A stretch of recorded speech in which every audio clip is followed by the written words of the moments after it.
Well, hello my friends, Alfredo the Rebel Turner, and I'm back. Back after doing a little bit of work to the lathe. I replaced the pulley. I was lucky to have found the pulley that actually belongs to my lathe. So rather than that epoxy I had done a while back, and if you saw my last video, I was struggling on locking it in because the epoxy and had areas missing where I could lock it with a pin, and I rely on that quite a bit. So I finished that, went inside, asked my wife, what would you like me to turn for you? And she says, surprise me. So no help.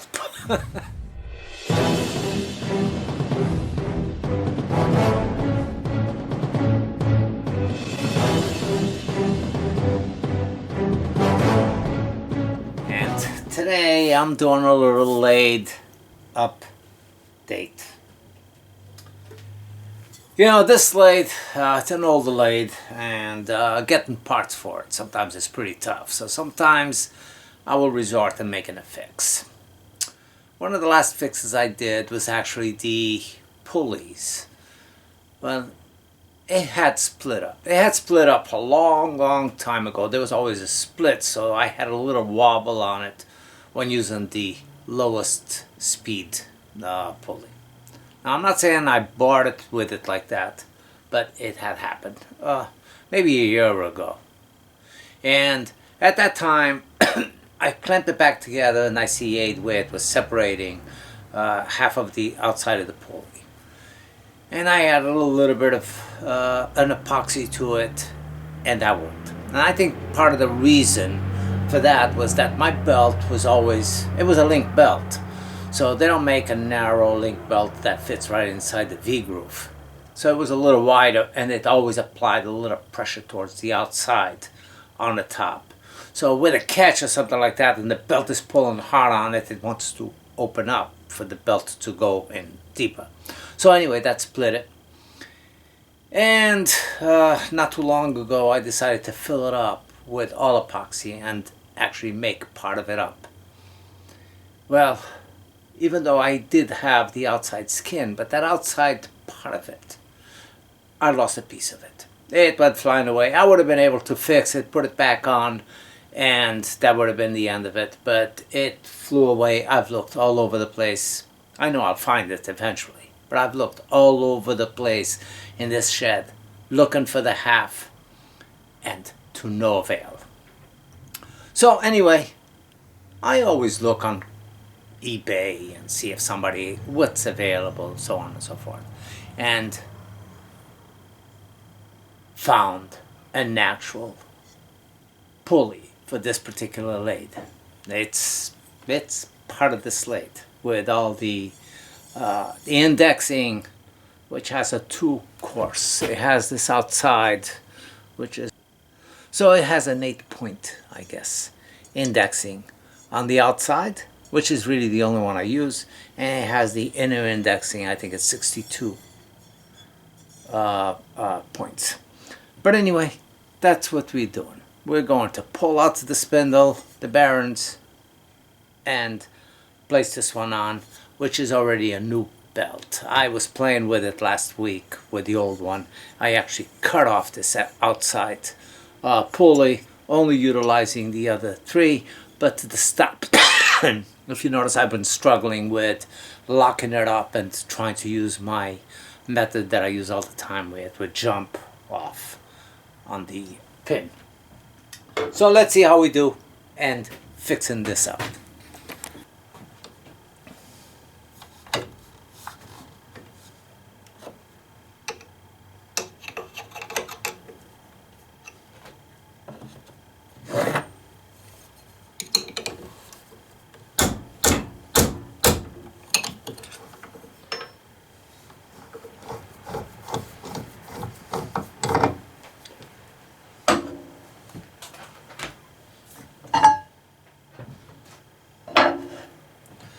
So as you can see, I took out the outside part of the pulley, the last thing, cut it up, and I drilled a couple of spots for my my lock, but being on an angle like that, well, it's less than perfect, and you can see that it opens itself up. Some lock up better than others, but see?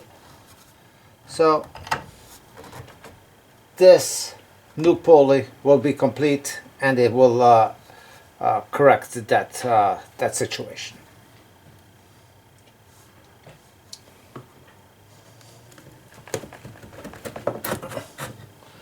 Gotta take out this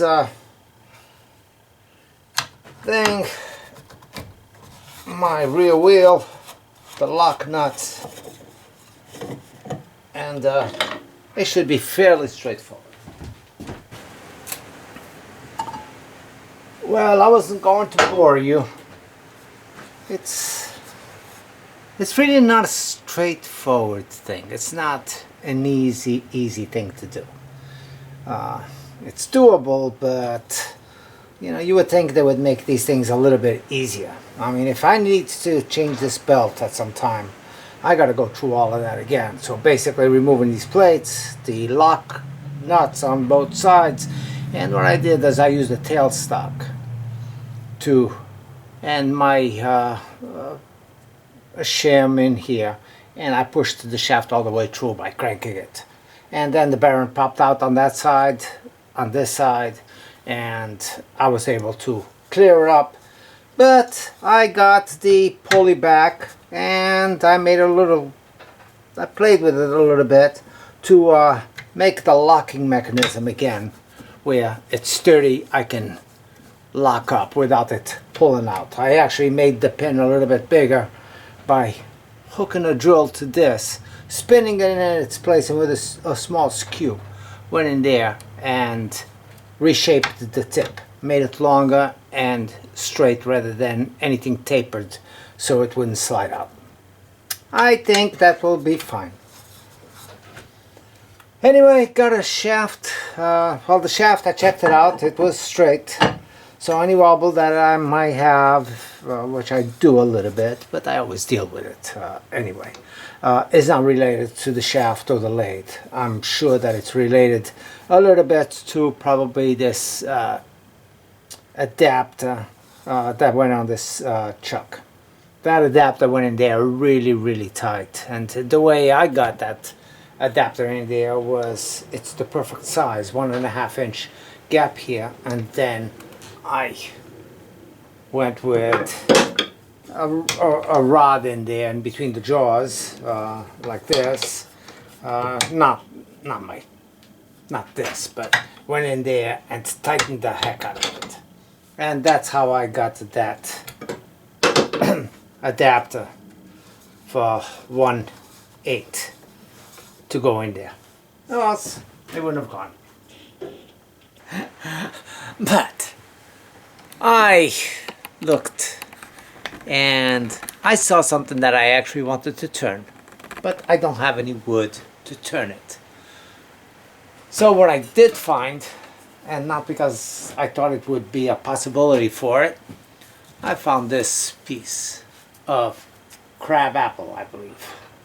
I've had this for a long time. It is in really rough shape, and I don't know exactly the best way to approach it yet. But I got this cut in the back. I got a lot of things that are going against me on how to get started with a piece like this. So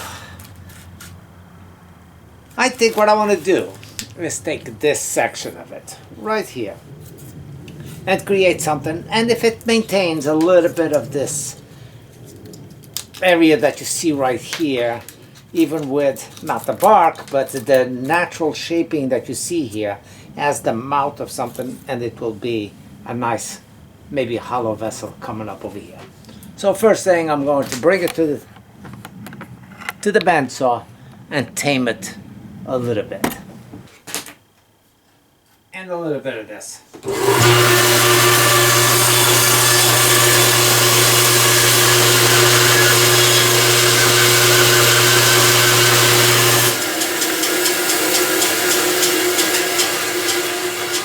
Well, this is an indication of the wood. It's really beautiful wood, and it will be the first time that I'm turning crabapple. So let's get started. Many of you ask me, Al, have you ever turned this? Al, have you ever turned that? And a lot of times I haven't. I'm actually been very limited on not what I've turned, but the woods that I've gotten.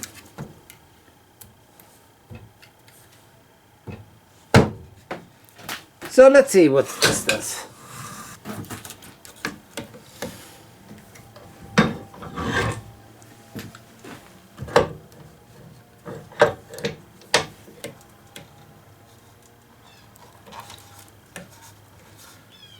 So I'm going to, with my 5/8 bowl gouge, I'm going to quickly, not fast, quickly shape, give myself a tenon here so I can put it in the jaws. No place, even if I didn't use this system that I use all the time of the between centers, it does not give you something that you can do it with a faceplate or anything like that. There might be different ways of mounting this, but this is really the most flexible way of mounting this is this way, because you can do a lot of adjustments and not be committed to anything, any specific shape.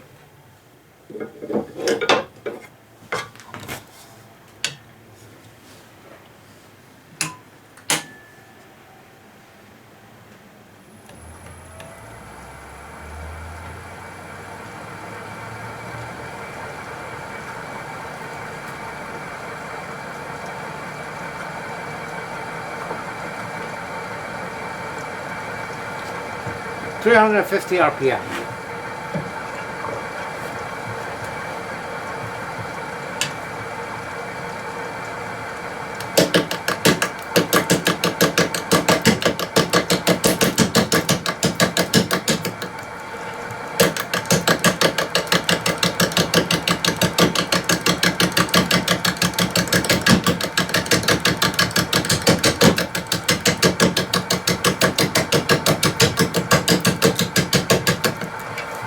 I believe this piece of wood came from a friend who showed up for a little bit of a turning hands-on with me, Jim Green.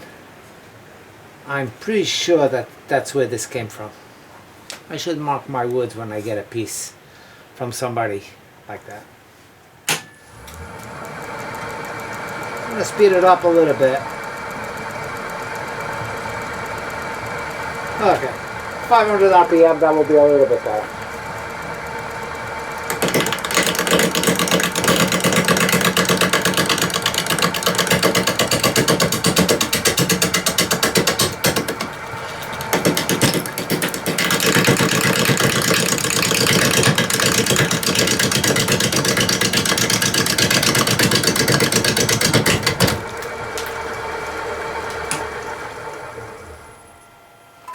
Now my hopes is that this becomes like a ball-shaped hollow vessel.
something slips out on you like that, don't panic and pull your tool away from it. If your tool happens to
be a very odd piece with this void going all the way through.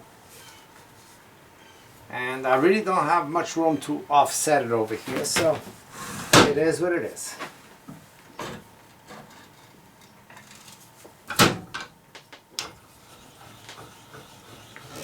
Yep, still gonna keep my life center in there. And I should be able to speed this up slightly so I can get to the shape that I need to be at.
I don't mind checks, but I also want to save the piece.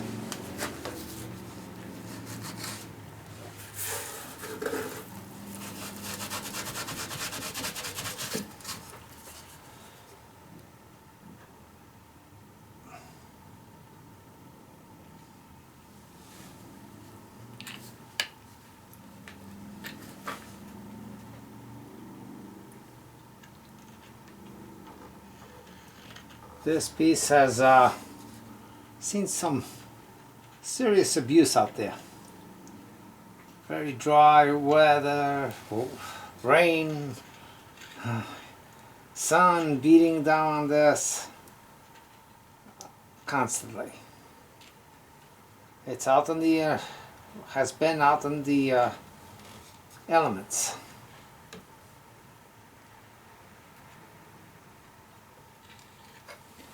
I love what happens around the pit area when it gets like this star spiral shape, little checkings.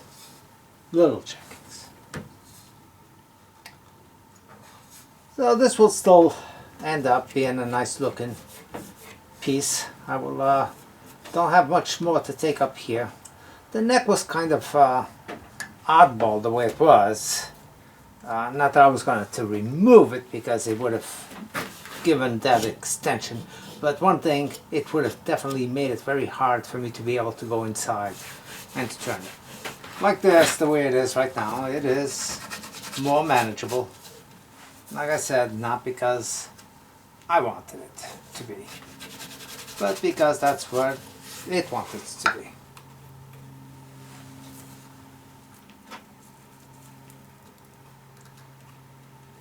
So I gotta turn this down a little bit more.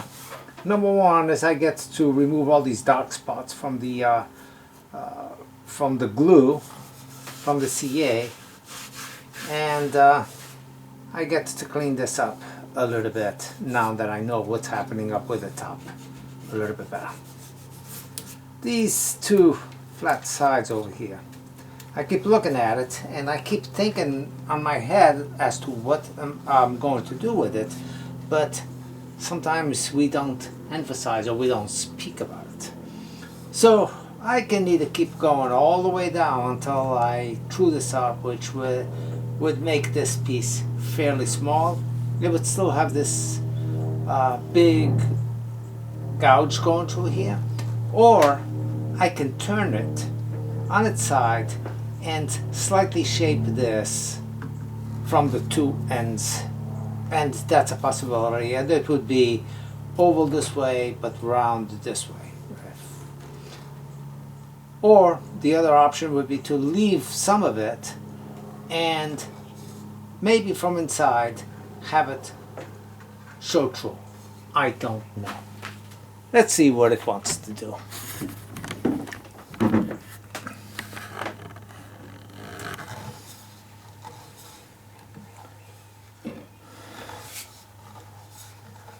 I'm going to go deep enough to get to the solid part over here of this sawdust.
that's all I want to do.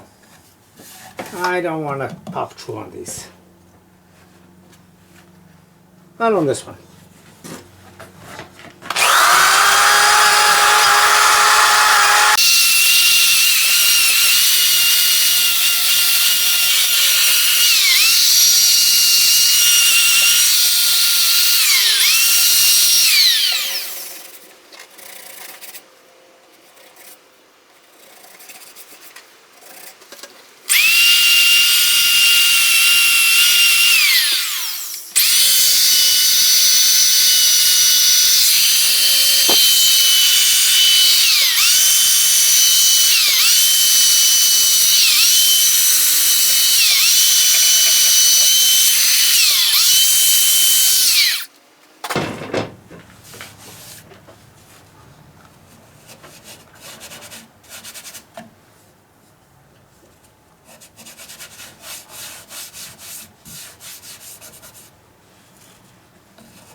Sometimes people say stuff and it makes you wonder. But not long ago, there was something going around on Facebook from friends, and they were making a comment observation to a CA repair. And the comment was that a CA glue repair will always look like a CA glue repair. And to some extent, that is true.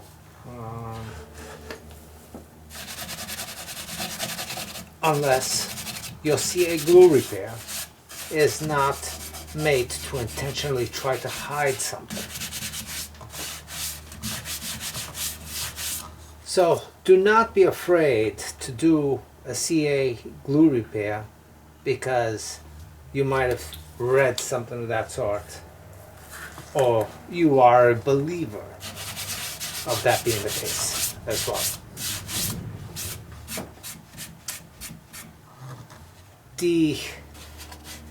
There are times that a CA glue repair is a perfect solution to what otherwise might have been a piece that maybe you decided not to save because of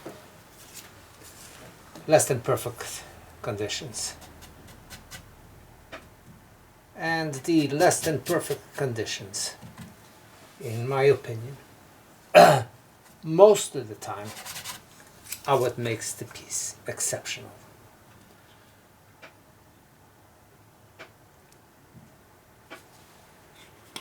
Not saying that you can't get a perfect turning, a beautiful turning, on a wood that does not have any imperfections.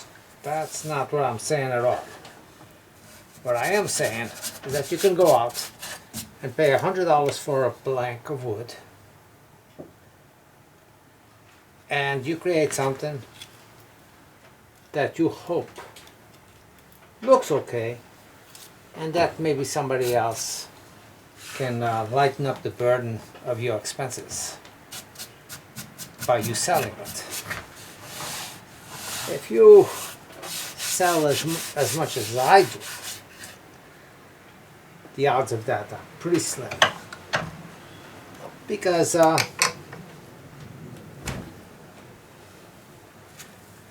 you know, I have sold a few pieces, but I sure am glad I'm not relying on this hobby, which I do is not for the money. I do it just because I love doing it. But if I was to rely on this,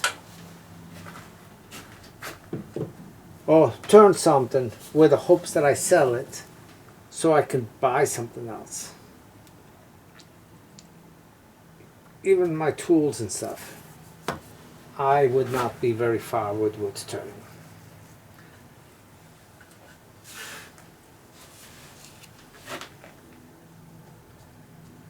Turn because you love to turn first, and then if you happen to make a little bit of money with it, then more power to you. But if you are getting into this, well, and some people do. Some people have a business orientation, business mindset, that they succeed on whatever they do. I was going to say, if you're doing this in hopes that you don't have to work on a 9-to-5 job, and this will be your source of income, it's not that it can't be done, but I hope that's not the case, because first you must love it, and then whatever happens, happens. And I don't know if anybody that does it with the money actually loves it, or is just doing it for the money.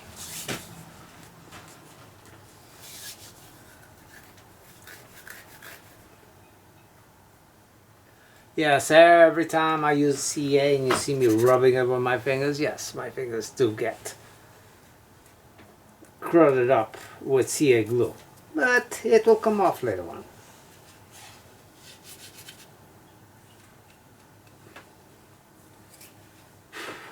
So I'm going to let this dry up for a little bit before I start spinning this.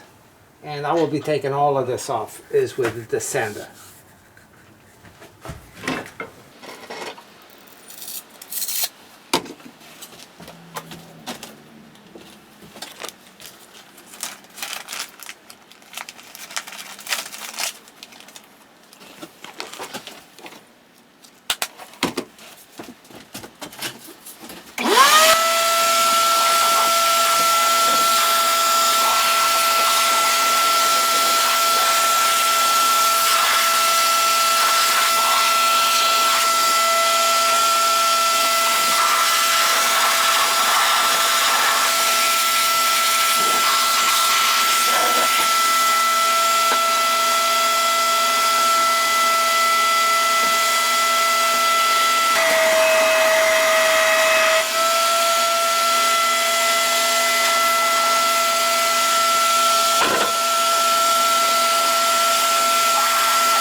Time for a bit of Yorkshire grit.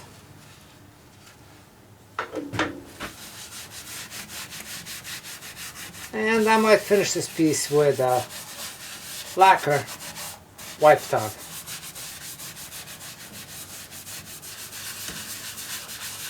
But the Yorkshire grit there's multiple things. As well as sanding with a fine grit, which it gives you. It also seals, I think it also seals the wood.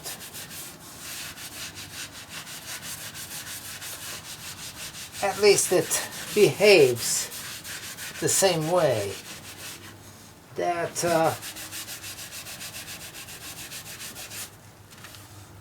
the wood used to behave after applying sanding sealer back in the day before I started using the Yorkshire grit.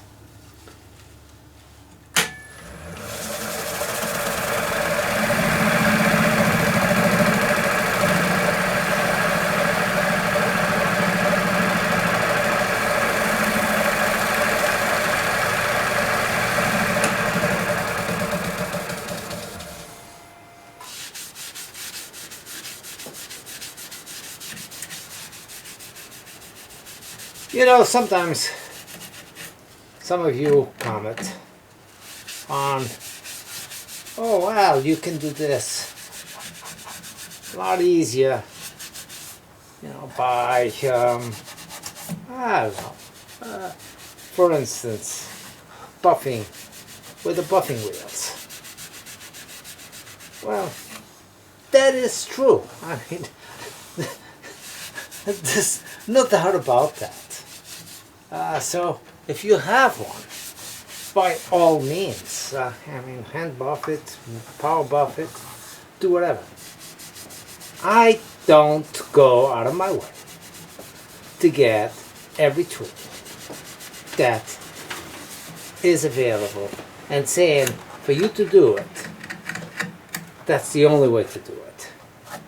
So that would defeat the motto or the purpose behind my channel. My channel really is about making do with what you got. Not necessarily go out there and buy this, buy that. There's lots and lots of stuff that you can go out and spend money on if that's what you want to do. I am perfectly happy turning with whatever's in the shop.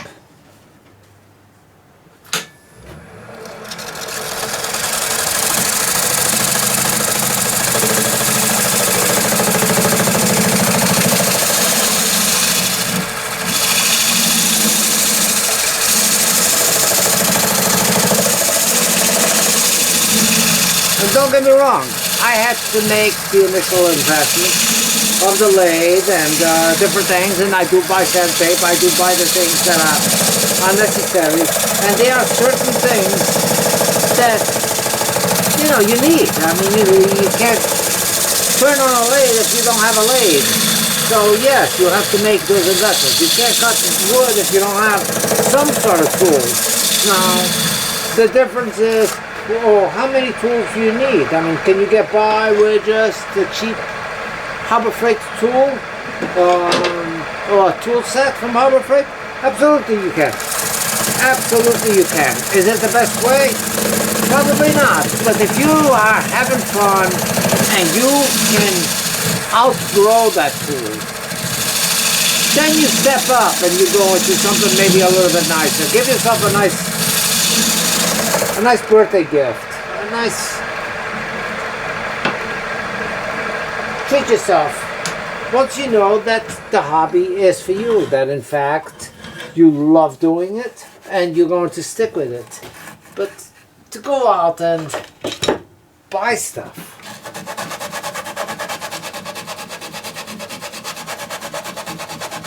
you know, before you even know if you're going to stick with it.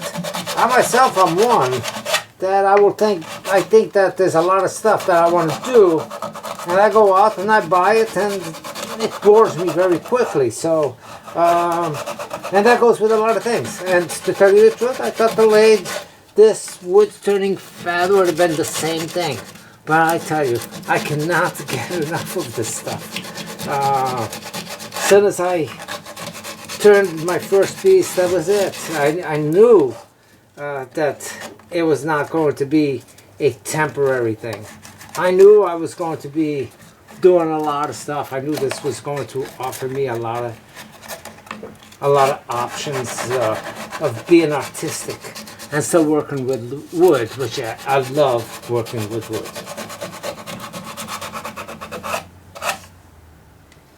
So, yes,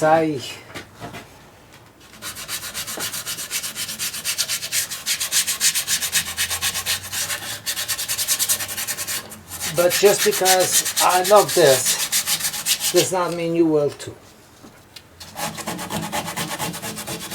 Although most people that do try do get into wood turning, they really do find that they are hooked. It's an amazing, amazing hobby. You can really express yourself.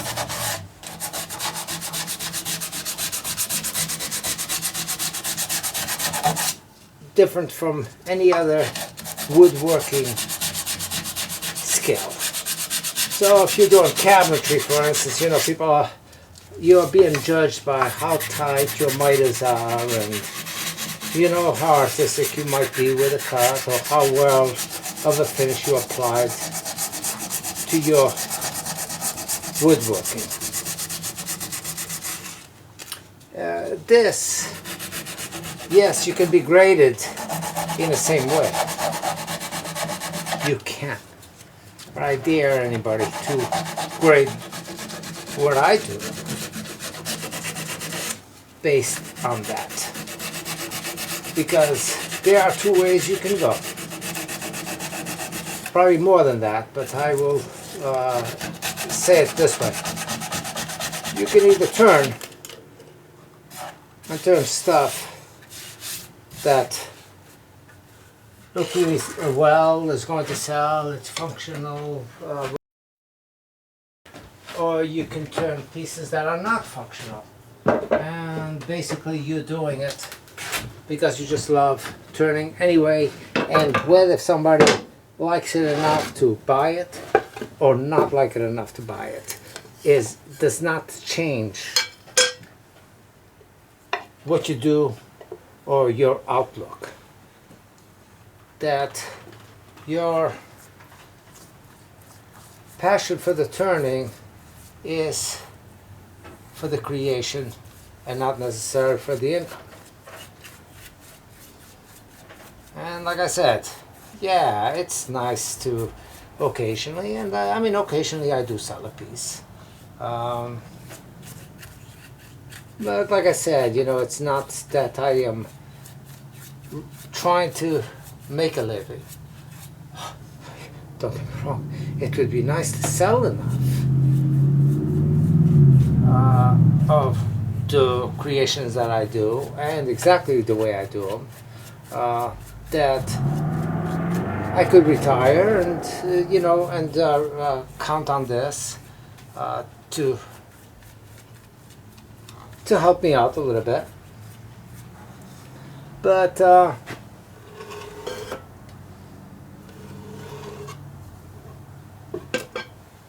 even though it would be nice and all that, but that's not what I do it for. So it really doesn't matter on whether if people are after my work or not. You know, it's funny because I've shown people, I've tutored people, and it doesn't bother me at all, but you know, they turned a couple of pieces and people are asking or commissioning them to do some special pieces for them. I've been requested once, and that was rejected, I think. I don't think it was because of the price, although I did put a price on it. But I put a price of $100 for them to come over, turn it with me if they wanted to, be present, get a lesson, and keep the peace. And that's the only reason why I did that, is because I did not know the person that was doing the request at all. People contact me that they would like to come and stop by my my shop, and I'm honored and thrilled to have that happen. And if they turn something, they keep it. You know, I don't.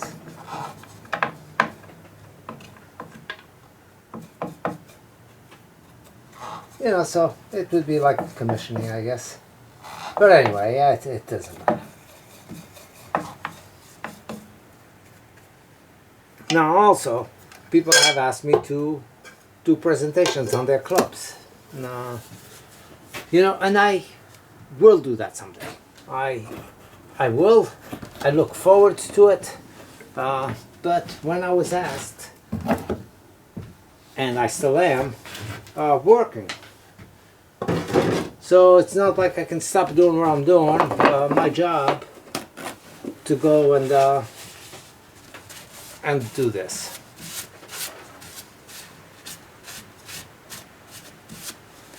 So once I have fully retired, my plans are to go sailing, of course. I've mentioned that, many of you know, and travel to different countries. And once I get into those countries, if I know somebody there, or if somebody knows that I'm going there, and they would like me to do a little wood presentation or something like that, I would love that, if I can get to it.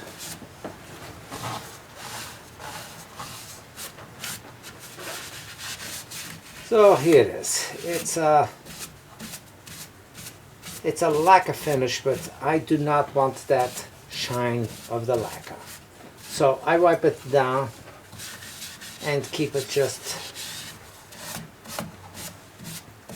a slight bit of a satin finish to it. Nothing more than that. Then, one thing that I do sometimes is apply a little bit of OB shine juice over the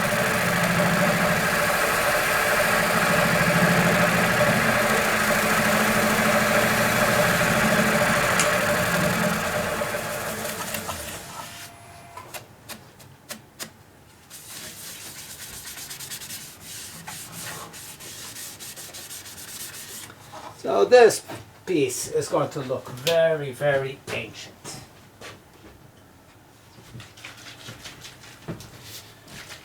And I don't mind that.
I really don't know what I was thinking on this one. Love some of the character that's in it. This void going through here.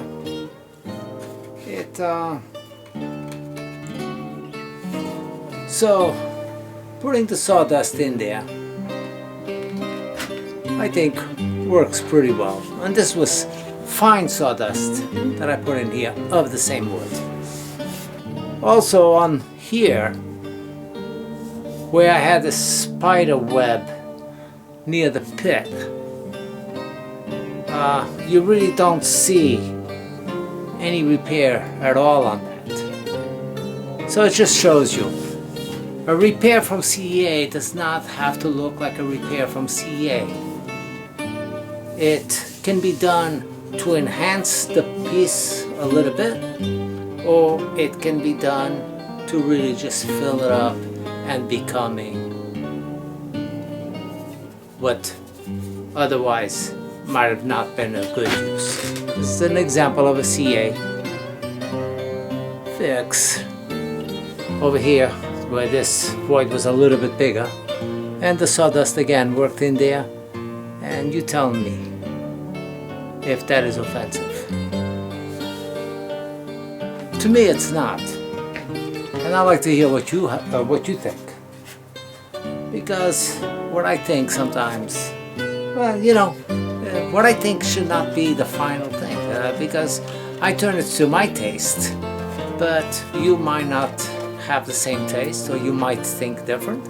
So, and that's what's great is, and I would love to hear is your thoughts on how you would have treated it. Of course, not that it can be redone and that it could be any different, but should be a way to look at stuff and see how you're going to mount it and what you're going to end up with. That's it. Thanks for watching. We'll see you next time.